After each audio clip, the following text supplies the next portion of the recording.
আমরা বলেছি শুধু প্রবাসী কল্যাণ ব্যাংক কেন, আপনারাও প্রবাসীদেরকে ঋণ দেন। এখন প্রবাসীদের ঋণের অনেক বেশি প্রয়োজন আছে।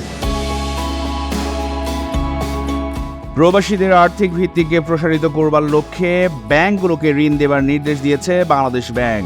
নতুন নিয়মে একজন প্রবাসী 10 লাখ টাকা পর্যন্ত ঋণ নিতে পারবেন। এই ঋণ প্রবাসীরা ইচ্ছে মতো প্রয়োজনীয় খাতে ব্যয় করতে পারবেন। আগে শুধুমাত্র উচ্চ আয়ের প্রবাসীরা গৃহ নির্মাণের কাজে একেবারে স্বল্প পরিমাণ কিছু ঋণ পেতে পারেন। কিন্তু নতুন নীতিমালা অনুযায়ী ব্যাংক গ্রাহকের সম্পর্ক ভিত্তিতে ঋণের সুদের হার নির্ধারণের কথা বলা হয়েছে। বুধবার বাংলাদেশ ব্যাংকের বৈদেশিক নীতি বিভাগ থেকে এ সংক্রান্ত একটি প্রজ্ঞাপন জারির মাধ্যমে সকল অথরাইজড ডিলার্সকে ঋণের বিষয়ে নির্দেশনা দিয়েছে।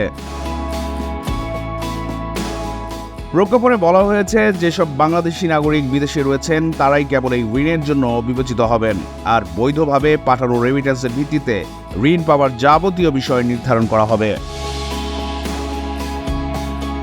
প্রবাসীদের বৈধ চ্যানেলে পাঠানো রেমিটেন্স থেকে ঋণের কিস্তি পরিশোধ করবার বিধান রাখা হয়েছে, আর ঋণ প্রদানের ক্ষেত্রে দেশের ব্যাংকিং নীতিমালার প্রচলিত ধারা মেনে চলার জন্য বলা হয়েছে।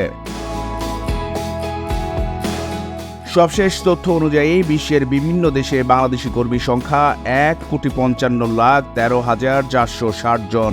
এদিকে কেন্দ্রীয় ব্যাংকের পৃথক প্রজ্ঞাপনে জানানো হয়েছে, আমদানি পণ্য পরিবহনের ব্যয় মেটাতে ব্যাংকগুলোকে উদাসীনতা দেখাতে বিরত থাকতে হবে। পাশাপাশি সব এদিকে পরিবহন খরচ বকেয়া না করতে পরামর্শ দিয়েছে Bangladesh bank.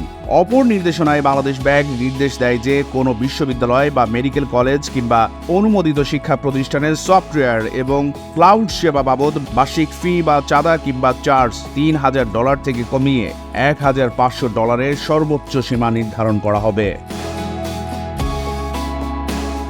The news Bangladesh, Dhaka.